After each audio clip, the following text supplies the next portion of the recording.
Bonjour à tous, bienvenue sur ma chaîne YouTube, une chaîne où il va y avoir des vidéos de chat et on parle un peu d'informatique en même temps. Donc, dans la vidéo aujourd'hui, on va apprendre comment faire des requêtes HTTP en utilisant Async et Await. Donc, c'est une vidéo qui suit la vidéo sur comment faire des requêtes HTTP où on utilisait seulement les subscribes. Alors là, on va apprendre une façon différente de faire nos requêtes HTTP en utilisant Async et Await.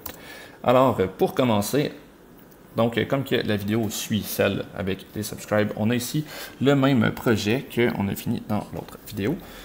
Donc, on a une requête HTTP avec un subscribe. On a également déjà le HTTP client module d'inclus dans app.module.ts. Alors, on va un peu voir les différences et en même temps, on va essayer de comprendre pourquoi on voudrait utiliser Async Await alors que subscribe fonctionne. Premièrement, donc,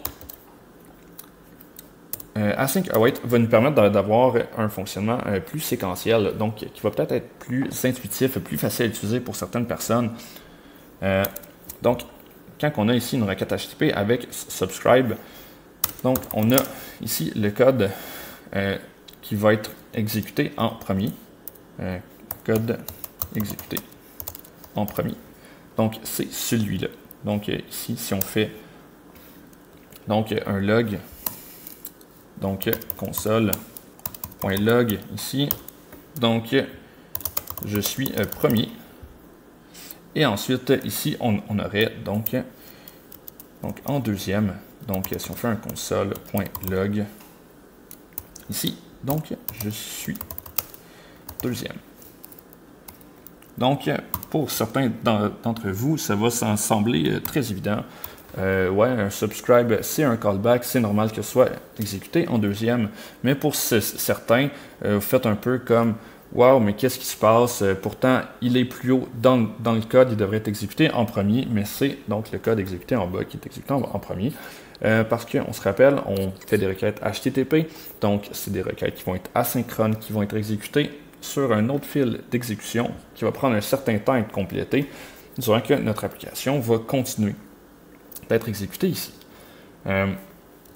Donc, si on veut prouver ça, on peut venir voir ici et on va voir « Je suis premier » et « Je suis deuxième » qui est exécuté. Donc, pour ça ici, des fois, ça peut être utile de venir utiliser des Async Await. Donc, comment on va faire ça? On va juste venir traduire. Alors là, je vais mettre ça ici en commentaire. Si je me rappelle bien, c'est comme ça. Non, c'était pas comme ça. Bon, on va juste venir se faire un bloc de commentaires.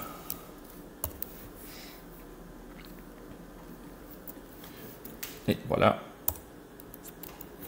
Alors, on va venir prendre notre même requête HTTP qu'on avait ici. Donc, voilà. Alors, si on veut transformer ça pour que ça fonctionne avec des Async Await et qu'on ait un traitement plus séquentiel, on va devoir venir encapsuler ça ici dans une méthode qui est, last value from. Last value from, ça nous vient de ARxJS. Donc, on met ici, on voit là, toute notre requête HTTP. Comme ça. Okay. On voit ici last value from qui est importé de ARxJS. ARxJS qui sert à exécuter nos requêtes HTTP. Donc, principalement, ça prend ici le get qui est un observable et ça le transforme ici en promesse. Okay. Bon, ça veut... Je ne veux pas nécessairement dire grand-chose, mais c'est juste un peu, on change de façon de fonctionner.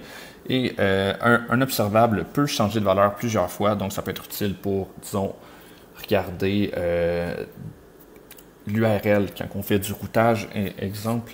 Donc, quand on change de page dans notre application, on peut avoir des observables pour regarder ça.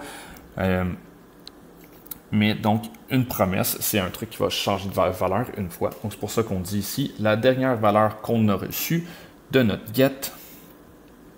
Donc, c'est de là que ça vient. À ça, donc, une fois qu'on a une promesse, on peut venir utiliser await. Okay? Donc, là, c'est bien fun.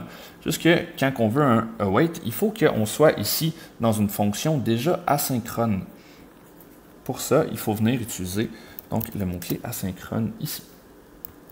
Donc, et là, notre type de retour ici va changer. On voit là, ça va passer de un void à une promesse de void. Donc, comme que cette requête est asynchrone, elle va être exécutée sur un autre fil d'exécution.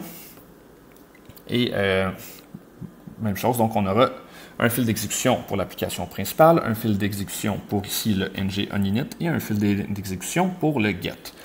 Donc, le oninit va attendre ici avec le await que le get soit complété avant de poursuivre le reste du code ici.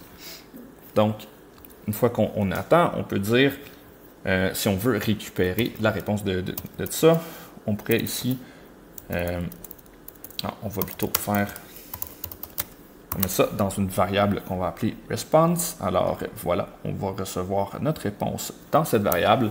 On peut maintenant venir s'assurer que on a reçu des données qui fonctionnent, donc en mettant le tout dans un log. On va venir voir ici qu'est-ce que ça nous donne. On voit qu'on est capable de loguer encore la même réponse qu'on avait déjà. Super. Donc, on peut poursuivre et, disons, venir assigner plutôt notre réponse dans notre propriété ici, artiste. On peut maintenant sauvegarder. Voilà. On peut aller voir aussi ici comment on venait afficher. Donc, juste un petit rappel, notre artiste. Donc, on voit que dans this.artist, on venait chercher donc la propriété artiste qui était déjà dedans et le nom qui était dans artiste. Puis, on mettait une petite condition là, quand on n'avait rien dans la propriété des artistes pour pas que ça fasse des erreurs. Donc, et comment on a trouvé que c'était ça le chemin à partir de this.artist? C'est grâce à nos logs ici. Donc, on peut voir là, le nom de l'artiste s'affiche bien ici. Et dans les logs, on peut voir donc la réponse ou la propriété. Donc, comme que les deux sont égales, les deux sont vrais. C'était donc .artiste et ensuite .name ici. Alors, voilà, on voit que ça fonctionne. Et si on revient voir donc, notre code ici, on peut voir que c'est pas plus compliqué d'utiliser async await que de venir donc, mettre notre requête HTTP à l'intérieur de la méthode lastValueFrom pour le convertir en promesse. Et après ça, on met un await en avant et un async sur la méthode. C'est quand même des trucs qui se font sans vraiment qu'on s'en aperçoive en C#. Donc, si vous êtes habitué de programmer en C#, ça devrait vous rappeler quelque chose, avoir des async await comme ça et avoir un traitement séquentiel, même si on utilise plusieurs fils d'exécution. Donc, prenez la méthode de votre choix. Donc, celle-ci, avec un subscribe, en se rappelant que le subscribe ici, c'est un callback, donc il va être exécuté après le restant du code, ou encore avec un async await pour avoir un traitement plus séquentiel. Donc, voilà, c'est tout. Et à la prochaine!